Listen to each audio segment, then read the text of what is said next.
दृष्ट्वोर्वशीं तव कथाञ्च दृष्ट्वोर्वशीं तव कथाञ्च निशम्य शक्रः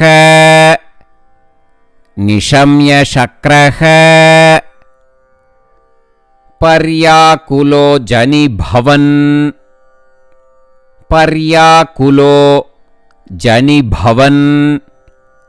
महिमावमर्षात्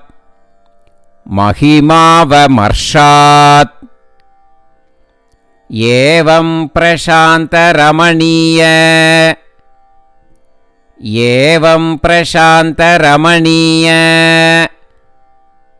तरावतारात्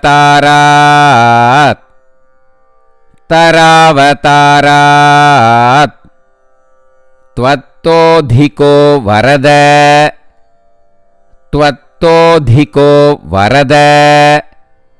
कृष्ण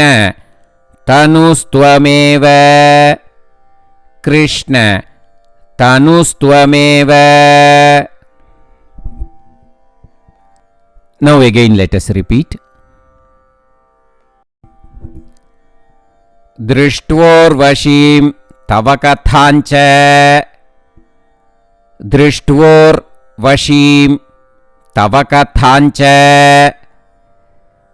निशम्य शक्रः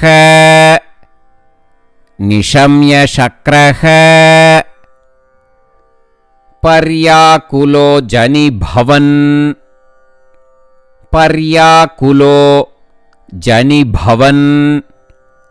महिमावमर्षात्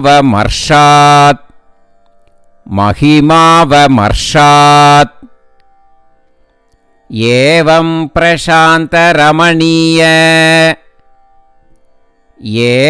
प्रशान्तरमणीय तरावतारात्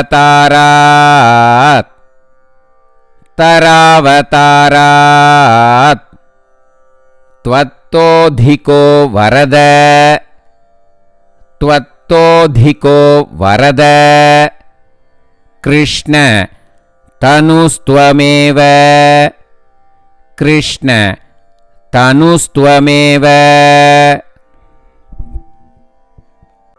Now let us sing line by line slowly. दृष्ट्वोर्वशीं तव कथाञ्च निशम्य शक्रः दृष्ट्वोर्वशीं तव कथाञ्च निशम्य शक्रः पर्याकुलो जनिभवन्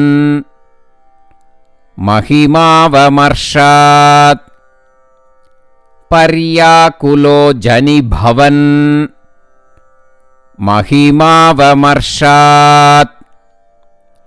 एवं प्रशान्तरमणीय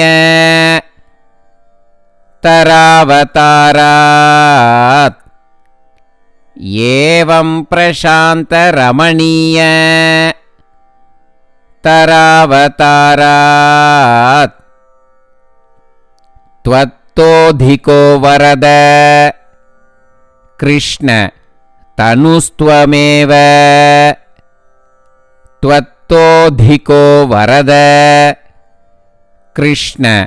तनुस्त्वमेव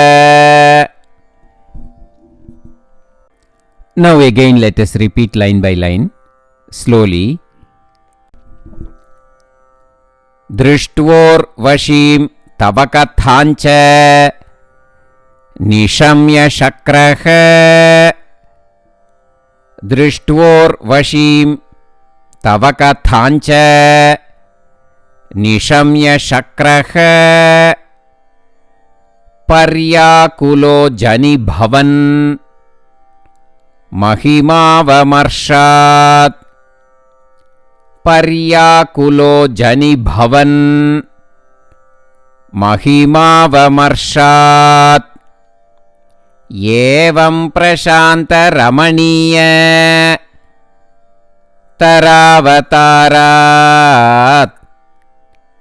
एवं प्रशान्तरमणीय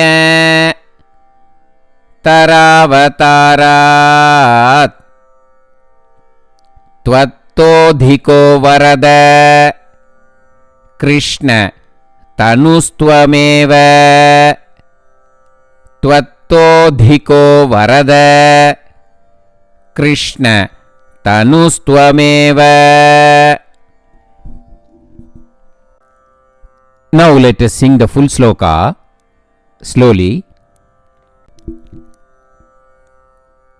दृष्ट्वोर्वशीं तव कथाञ्च निशम्य शक्रः पर्याकुलो जनिभवन् महिमावमर्शात् एवं प्रशान्त रमणीय तरावतारात् त्वत्तोऽधिको वरद Krishna तनुस्त्वमेव. Now let us repeat the full sloka slowly. दृष्ट्वोर्वशीं तव कथाञ्च निशम्य शक्रः पर्याकुलो जनिभवन् महिमावमर्शात् एवं प्रशान्त रमणीय तरावतारात् त्वत्तोऽधिको वरद Krishna तनुस्त्वमेव. Now let us practice how we should sing in the Parayanams.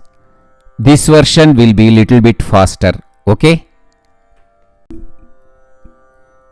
दृष्ट्वोर्वशीं तव कथाञ्च निशम्य शक्रः पर्याकुलो जनिभवन् महिमावमर्शात् एवं प्रशान्त रमणीयतरावतारात् त्वत्तोऽधिको वरद कृष्ण तनुस्त्वमेव. सर्वत्र गोविन्दनाम संकीर्तनं गोविन्द गोविन्द. गुरुवायूरप्पा चरणम्.